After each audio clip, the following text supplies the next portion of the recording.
Baik, Assalamualaikum warahmatullahi wabarakatuh. Kami dari kelompok 10, dengan adanya video kali ini akan menjelaskan tentang analisis konsep facility layout, yang dimana di sini saya akan menjelaskan tentang pengertian dan tujuan facility layout, yaitu definisi facility layout adalah pengaturan mesin peralatan, tenaga kerja, dan jalur material secara sistematis agar proses produksi dapat berjalan dengan lancar, efisien, dan juga efektif.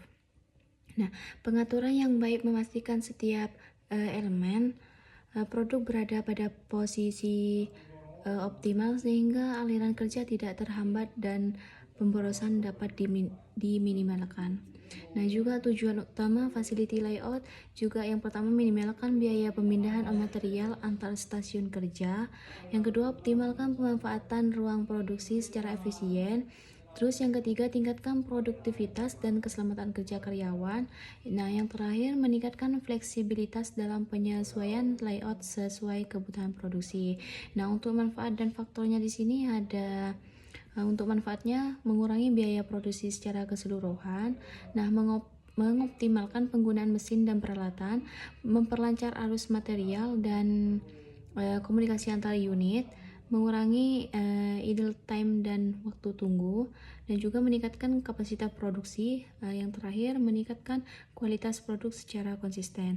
Nah, untuk faktor yang mempengaruhi di sini ada jenis produk yang diproduksi, volume dan variasi produksi, dan juga aliran material dalam proses, kebutuhan mesin dan tenaga kerja, terus keselamatan dan kesehatan kerja, dan yang terakhir luas dan bentuk bangunan pabrik. Nah, untuk keterkaitan manfaat dan juga faktor di sini, pemilihan layout yang mempertimbangkan faktor-faktor di atas secara tepat akan menghasilkan manfaat maksimal. Nah, keseimbangan antara volume produksi, aliran material, dan juga kapasitas ruang menjadi kunci efisiensi operasional yang berkelanjutan. Nah, untuk yang terakhir di sini prinsip-prinsip facility layout, yaitu yang pertama integrasi total, yaitu seluruh elemen produksi yang seperti mesin, tenaga kerja, dan juga material. Nah, terintegrasi dalam satu sistem yang terpadu gitu. Nah, yang kedua, jarak minimal, meminimalkan jarak perpindahan material dan tenaga kerja antara fasilitas.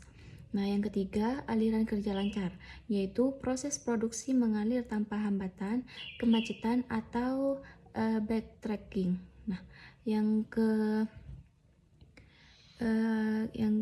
keempat di sini ada pemanfaatan ruang optimal, yaitu penggunaan ruang secara efisien, baik horizontal maupun vertikal. Nah, yang kelima di sini ada keselamatan dan juga kepuasan kerja, yaitu layout mendukung keamanan dan juga kenyamanan dan motivasi dari karyawan. Nah, yang terakhir ada fleksibilitas, yaitu layout mudah disesuaikan dengan perubahan produk, volume, dan juga atau dari teknologi. Mungkin hanya itu yang dapat saya sampaikan. Selanjutnya akan disampaikan oleh teman saya. Baik, di sini saya akan melanjutkan penjelasan dari teman saya. Di sini saya akan menjelaskan tentang produk layout atau tata letak produk. Ini dimana tata letak produk ini disusun sesuai urutan proses produksi secara berurutan, yang dimana cocok untuk produksi volume tinggi dengan variasi yang rendah. Contohnya industri makanan, otomotif. Aliran material lancar, waktu produksi cepat, biaya rendah, dan pengawasan yang cukup mudah. Tapi ada kekurangannya, yaitu kurang fleksibel terhadap perubahan produk, kerusakan pada satu mesin, dan juga dapat mengganggu seluruh proses produksi, dan juga sulit menyesuaikan dengan variasi permintaan pelanggan. Selanjutnya yang kedua adalah proses layout atau tata letak proses. Mesin dikelompokkan berdasarkan fungsi atau proses yang sama, yang dimana cocok untuk variasi produk tinggi dengan volume rendah hingga menengah. Di sini ada beberapa kelebihan, yang dimana kelebihannya adalah fleksibilitas yang tinggi dalam menangani berbagai jenis produk yang beragam. Adapun kekurangannya yaitu aliran material lebih panjang dan tidak langsung, dan juga butuh biaya transportasi internal tinggi. dan juga work in process atau WIP-nya meningkat, serta penjadwalan dan pengawasan produksi lebih kompleks. Selanjutnya ada fixed position layout. Produk diam di suatu lokasi tetap, sementara tenaga kerja atau mesin dan material bergerak menuju produk, di mana cocok untuk produk yang berukuran besar atau berat seperti kapal, pesawat terbang, jembatan, dan juga proyek konstruksi besar. Di sini ada kelebihannya, yang dimana sangat cocok untuk produk kompleks dan berukuran besar yang tidak dapat dipindahkan. Namun ada juga kekurangannya. Kekurangannya di sini koordinasinya antar pekerja sulit dan juga membutuhkan ruang yang luas, dan juga manajemen lebih kompleks dan biaya operasional cenderung tinggi. Selanjutnya ada cellular layout, di mana mesin dikelompokkan dalam sel kerja berdasarkan proses serupa. Setiap sel menyelesaikan satu kelompok produk lengkap secara mandiri. Ada kelebihannya yaitu efisiensi yang tinggi dan perpindahan material berkurang, serta mendukung lean manufacturing. Adapun kekurangannya yaitu perencanaannya kompleks dan juga investasi awalnya sangat tinggi. Mungkin itu saja, bisa dilanjutkan oleh teman saya. Baik, Assalamualaikum warahmatullahi wabarakatuh. Di sini saya akan menjelaskan poin C, yaitu studi kasus Toyota Motor Corporation. Profil singkat Toyota yaitu didirikan pada tahun 1937.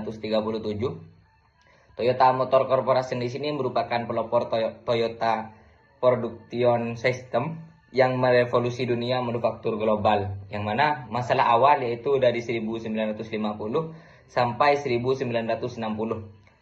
Itu modal terbatas untuk investasi mesin dan fasilitas produksi, dan yang kedua itu permintaan pasar kecil namun beragam jenisnya, dan juga ada aliran material tidak efisien di lantai produksi, dan juga ada waktu produksi lama akibat tata letak yang belum optimal, dan juga ada biaya persediaan tinggi karena penumpukan work in process, dan juga ada yang terakhir pemborosan dalam proses produksi atau waste.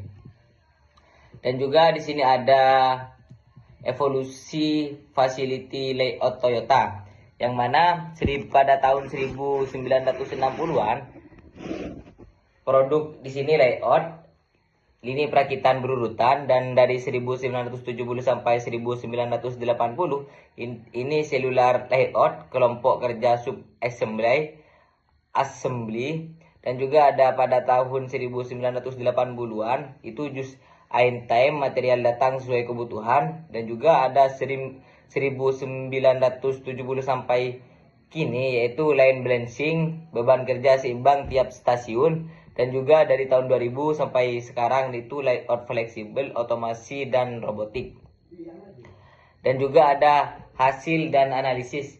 Hasil penerapan facility layout Toyota yaitu efisiensi waktu produksi meningkat signifikan dan biaya produksi turun drastis berkat minimisasi terjaga, inventory minimum dengan produktivitas yang terus naik, fleksibilitas tinggi, dan penggunaan ruang menjadi optimal.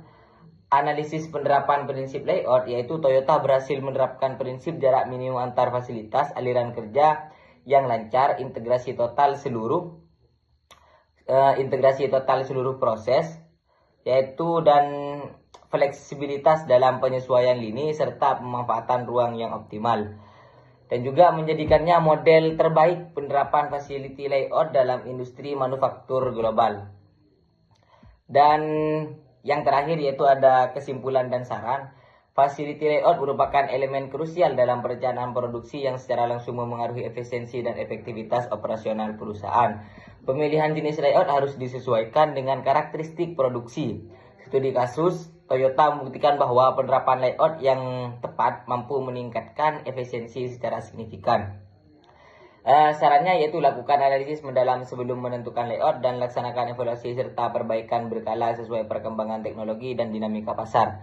Mungkin cukup sekian dari saya. Assalamualaikum warahmatullahi wabarakatuh.